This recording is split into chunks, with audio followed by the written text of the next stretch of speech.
Hi, everyone, and thank you for being here today. Thank you also to our speakers. I am a regulatory lawyer, and I'm the lead counsel for Revolut's crypto project. Today, we will be discussing how recent events in the crypto assets industry have undermined confidence and what needs to be done in order to restore that confidence. And I'm joined by a really great panel here today. And I'll let them introduce themselves, starting with Andrei. Hi, thank you very much to the organizers. Really look forward to the panel. I'm Andrei Kirilenko. I'm a professor of finance at the Cambridge Judge Business School. Prior to that, I was a professor at Imperial and MIT, and before that, I was chief economist of the U.S. Commodity Futures Trading Commission during and after the global financial crisis. Nick. Yeah, thanks very much. I'm Nick Jones. I'm the CEO of Zumo. Zumo is one of the 40-odd FCA registered crypto assets business based in Edinburgh. We have a D2C arm primarily focused on embedded blockchain financial infrastructure for enterprises, fintechs, and other banks. And we are also BSV on-chain integration business. Pawel. Hi, everyone. I'm Pawel Kuskowski, CEO and founder of Gatenox, which is the corporate KYC onboarding for Web3 and crypto. 20 years in compliance, love crypto in general. And last but not least, Angus. Thank you. My name's Angus Brown. I'm co-founder of Centbee and CEO of Minute Money. We have two business-to-consumer services that we've been providing for several years. One is a BSV-based digital wallet, and then the other one is a remittance service, a low-value remittance service, both of which are operating under an increasingly stronger regulatory environment around consumers. So I have to give you my views. Thank you very much. So let's jump right in. I'm going to start with the most exciting topic, of course, regulation. Not really. So, Pawel, do you think that regulation, for example, MiCA, can help restore confidence, especially when it comes to consumers? Yeah, I mean, as I said, my history is mostly compliance and, like building regulations, working with the regulators around the world. But recently, I have really struggled to see, whether actually regulations are bringing value or not. And I had a couple of interesting conversations with some of the professors, who are involved in the regulatory space, whether regulations are actually helping to build business or actually impacting this negatively. Also in the context of AI, which is a separate conversation.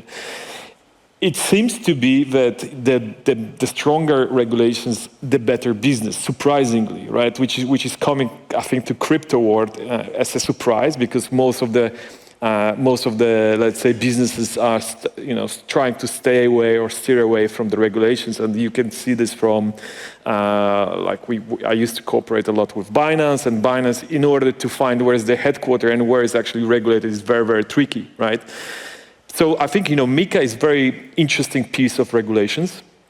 And I think it's going to be building the right vibe and the right ecosystem in Europe to actually grow crypto, right? And especially like traditional businesses moving into crypto, and also traditional business models moving into crypto, right? So I think that's going to be really interesting to see how it's going to be panning out. And that's something which I think in the longer term is going to be significant improvement. And there's a lot of data supporting this. So it's not only my feeling, my gut feel, but there's a lot of data supporting that regulations are actually helping to grow the business. Thank you. And Andrei, if I can ask you the second question to you, but not with your hat as an academic, perhaps I would like to pick your brain on this as a former regulator. A lot of people said that even if we had regulation when FTX happened, that would have prevented the incident because it was plain fraud. What are your thoughts on this? Is regulation able to mitigate that? It brings me back to about 10 years ago.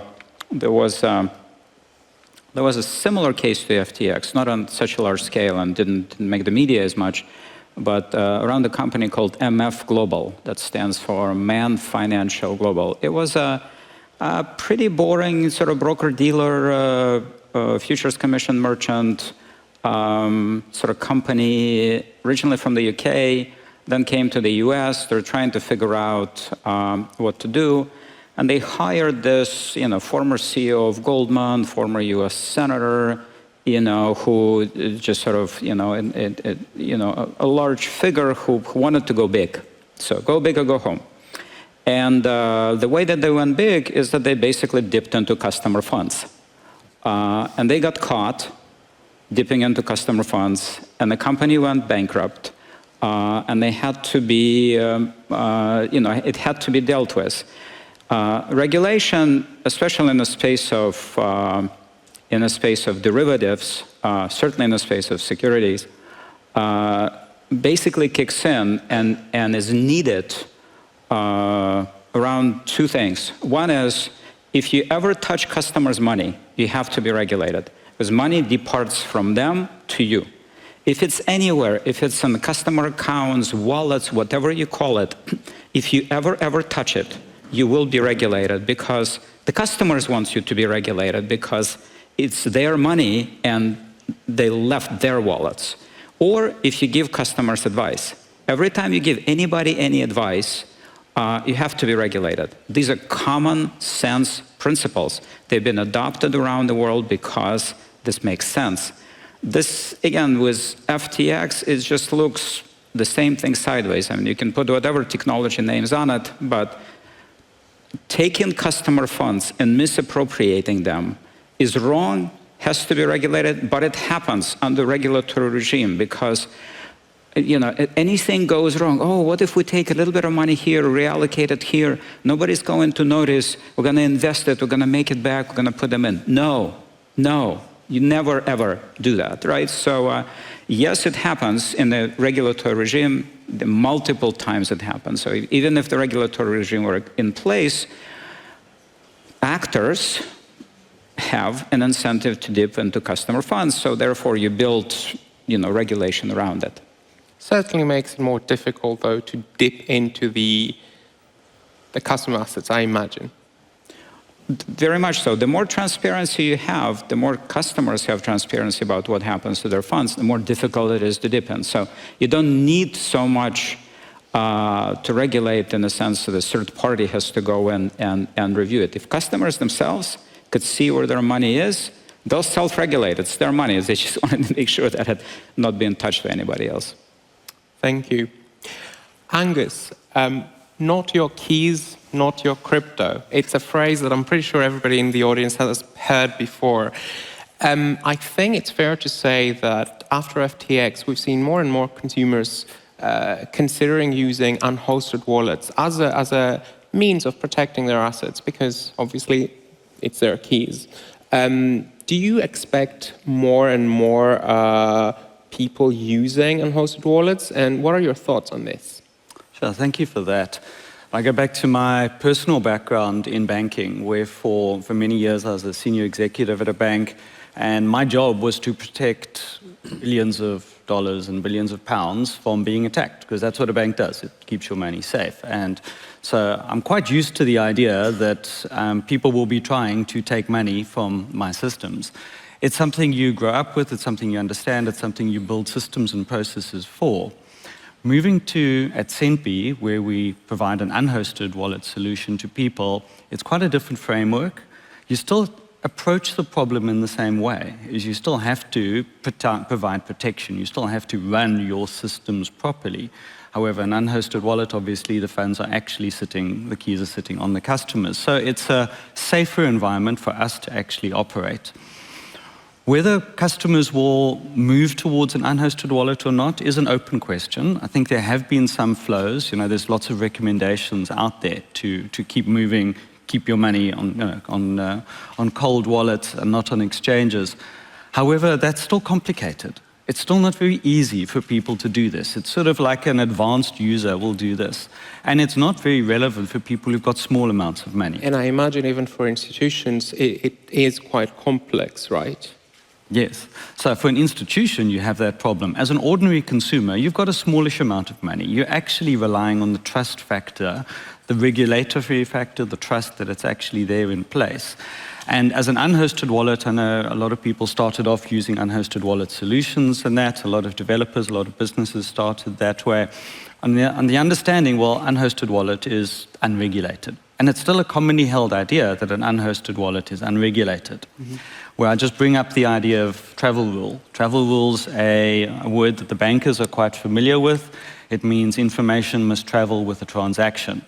That actually also includes crypto transactions. So I'd just like to put it out there that you should pay a bit more attention to the travel rule. It is more and more important in the crypto environment.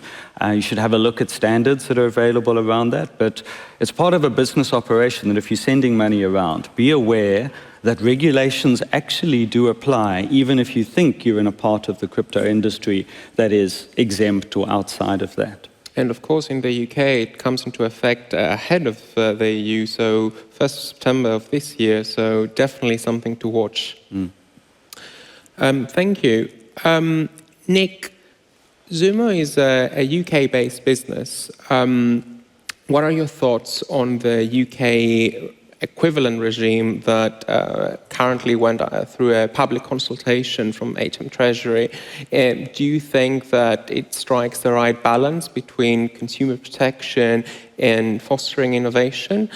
I think it's also very interesting that the UK regime is kind of not shying away from more difficult areas like DeFi. You could talk to us about that as well. Yeah, there's quite a lot to unpack there, and I think probably touches on a lot of things that people have said. I think broadly speaking, if we just say regulation per se, what regulation does, to Pawel's point, is kind of set the rules of engagement. You could have a very strict regulatory regime, you can have a lax regulatory regime, but what companies who want to operate in a jurisdiction want is a regulatory framework where you know the rules and you know the rules of the game and you can invest in building a business there. And obviously what we've seen from a UK point of view is this extended kind of proto-regulatory regime which exists through the current registration regime. Sorry to be too technical for everyone, but you kind of have to go through the same steps in the UK as if you were an EMI business to become regulated. It's very, very hard. It took us 18 months. It takes some businesses even longer than that. It's very, very difficult to get through. And at the end of it, you don't get to say you're regulated, you get to say you're on the crypto assets register, and you still don't really know what the rules of the games are. So investors, consumers, most people hate grey areas, apart from people who like operating in grey areas, and and we're probably not talking about that today. A great parallel, and we were chatting about this in the green room, but since MiCA has been announced, there's been this huge spike in venture capital investment into crypto firms in Europe. London, UK is kind of flatlining because we're still in a bit of a regulatory grey area. Which way will it actually go? And in the US, investment's pretty much died off. Everyone's just investing in AI because it looks like the SEC is going after crypto. So, what we all want as an industry and what we all want is rules to play by. So there's been some really encouraging rules of the game, announcements that have come from Treasury. There's been some really good announcements come from UK government. There's been a really good rejection of the insane suggestion by the Treasury Select Committee that crypto be treated as gambling. And it's really, really great to see that HMT and UK government jumped on that immediately and said, no, that is not going to be policy. We're going to follow this regulatory route. So what we have to hope for is that it's something which allows London to take advantage of London and the UK, I'm based in Edinburgh, I can't leave out Edinburgh, London and the UK broadly, to take advantage of its independent status, to be innovative in things like stable coins, very excited about the potential of a BSV-based GBP stablecoin, perfect use case for the platform, and excited about being able to really have that as this new market instrument for as a hedge, as a really way of modernising the financial system in London. So what we're all hoping for is we end up on the right, positive. I'm a positive realist, and I hope we end up on the right side of that regulatory argument, and we end up with something that allows the industry to grow and to stop businesses going offshore, migrating to Dubai, going to Abu Dhabi, etc. And that's where we end up. At the moment, it's unclear, right? Because you've got contradictory messages coming from different parts. We have an independent regulator that has improved massively since the time that we started talking to them. The FCA naturally knows quite a lot about crypto and digital assets now. You have a Bank of England and a PRA that's definitely not very pro-crypto or digital assets overall, maybe stablecoins and tokenizations. You have this real gamut. And then you have people in government who are very pro. Thank you. Thank you. That was a very comprehensive answer, and it gives me a very good prompt for my next question, because you referred to the Treasury Committee consultation and recommendation that crypto be treated as gambling. Within that report, we read comments from the former chair of the FCA, Charles Rundle, who refers to economic principles and how under basic economic principles, money flows into the economy and produces positive results in businesses. So I'd like to ask Andrei, as a professor of finance and economics, what are your thoughts on that? What are your thoughts on the assertion from the Treasury Committee, which, as Nick said, the government was very fast to react and say, we're not going to follow this. But what the report says, which I thought was very interesting, is that regulating crypto as a financial service sort of creates a halo effect around it and could jeopardize consumers by creating a false sense of trust. And the report focuses specifically on unbacked crypto assets. Right. Thank you for this question. It is a broader question, perhaps, also to ask is, why are regulators having such a hard time figuring out how to regulate this asset class? Like, what makes it so hard? Why is it they're talking about gambling or about commodities or about securities? What is it? Why is it so hard? Behind this is actually economic principles, as you said. And they kind of go as follows.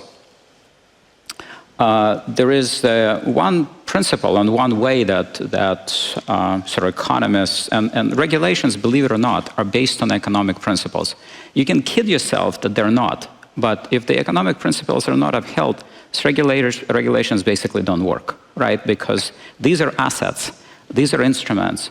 This is something that has value, that fluctuates in value. It has risks, it has markets, it has demand and supply. You have to follow economic principles, otherwise it doesn't work. What are the very, very fundamental economic principles that we're looking at? Here's one way of thinking about it. So the main difference between, one of the main differences between regulation of commodities and securities is based on the idea of positive-sum game versus zero-sum game. So a security is something that's called a positive-sum game in the sense that both the creator of a security and the buyer of a security benefit. There's a positive to both of them. One of them gains in value and participation, the other attracts funding. Derivatives, on the other hand, are called zero-sum game. For every winner, there is a loser. There is never value created. Risk is shifted, but if you need to hedge your risk and somebody else provides to you the other side, that's the benefit. But it's called zero-sum game. The zero-sum games could also be among counterparties, or if you think of, related to gambling, zero-sum game between the house and players, right? So the house has, would typically win against you. So the regulators are looking at it and thinking like, well, how do we regulate it? Is it a positive-sum game? Is it a zero-sum game? Is it house playing with gamblers in the zero-sum game? What do we do? Why is it so hard? The reason that it's so hard is that it's actually not determinate, because it may start out as a positive-sum game, which is highly centralized, but then move in a very decentralized environment because of, say, adoption and the way consensus works. Then there is a change in protocol and then it becomes sort of semi-centralized or more centralized. It shifts in nature. This is the nature of this asset that makes it so difficult. As a former regulator, I could tell you, regulators are not idiots. The chairman of the SEC, Gary Gensler, followed me at MIT. He was an MIT professor. He taught a course on blockchain. He knows what he's talking about. People who work there, the chief economist there, again, another colleague from MIT, they are not idiots. It's just really, really hard to do because of this sort of shifting nature of what that asset is. What MiCA has done is that it focused on something narrow and said, we're not going to talk about NFTs, we're not going to talk about securities, MiFID II, we're not going to talk about this, we're not going to talk about that. Just going to focus on something. That's one way of approaching it. Just say, focus on the narrow aspect, at least create a regular certainty, like here. And then that's already better than everybody else is like trying to figure out. And then at least venture capital could flow somewhere, right?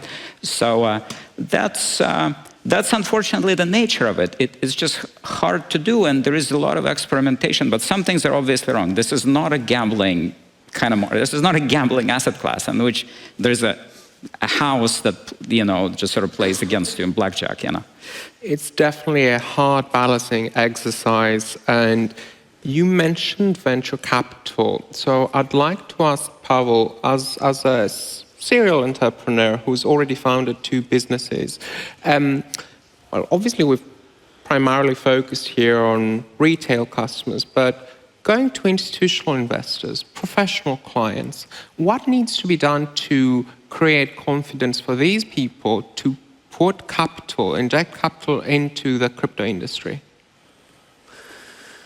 To inject capital into crypto industry, I think regulations help. That's for sure. That's one side. The hype helps as well. That's always the case. We had hype in crypto. Right now we have AI hype, right? And it's very easy to attract. But at the same time, I think what's really interesting, and this is what I find really interesting, is the investors, I think, getting to the point when they are tired with waiting. Mm-hmm. And they need to have some sort of explanation, and that's coming, Nick, to you. Some sort of explanation why it's actually worth investing, right? So we have the AI aspect, but at the same time, MiCA is right now. It's really, like last week, I was at the conference, and there was like several projects which are considering building crypto projects based on MiCA, which was quite surprising for me. But at the same time, they are easy to attract funds, right? So this aspect of regulations is definitely supporting this.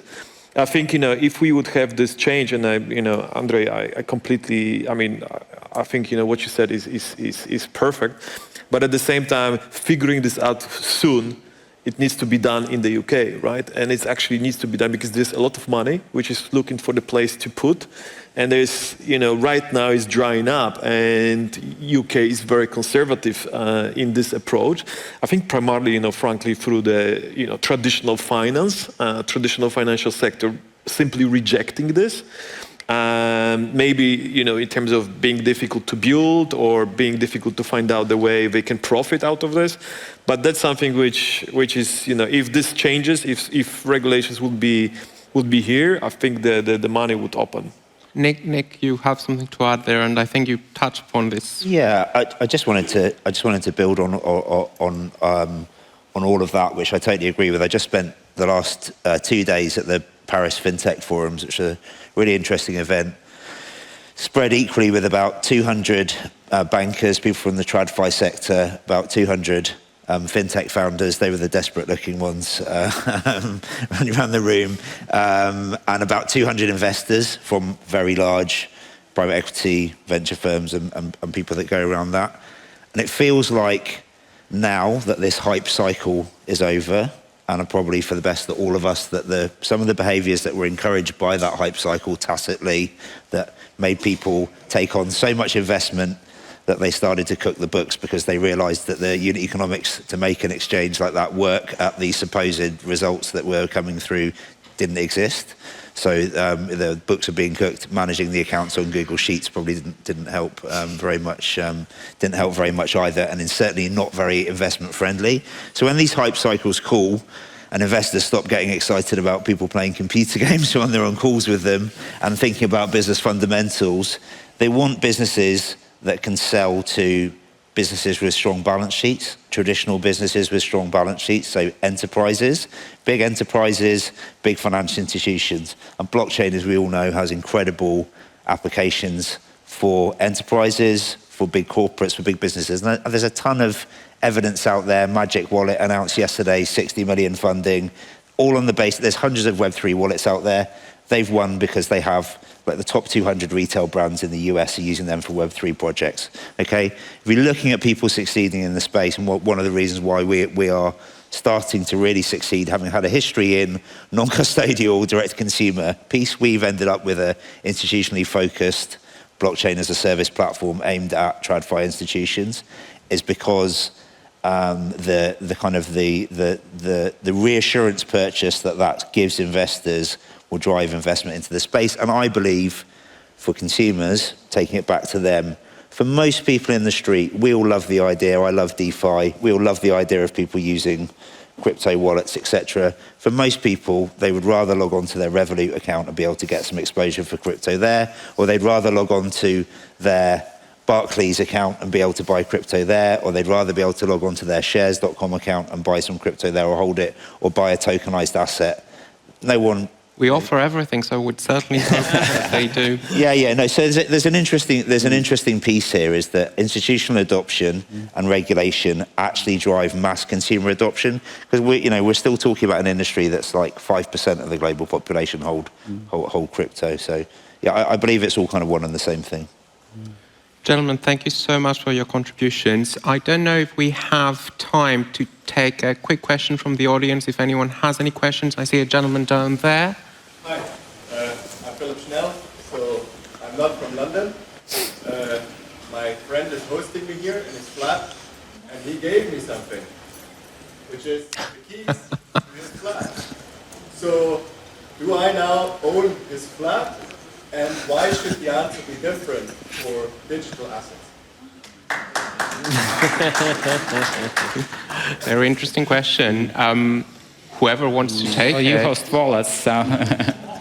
I think interesting part on this story, is the ledger, recent problem, right? But effectively it's supposed to be offline wallet, hard wallet, but you can still recover key with the support from the ledger, right? Which is completely, going against. I don't know what happened to them, but in terms of PR, they lost a lot, And it depends if you're going to steal all his furniture while he's away.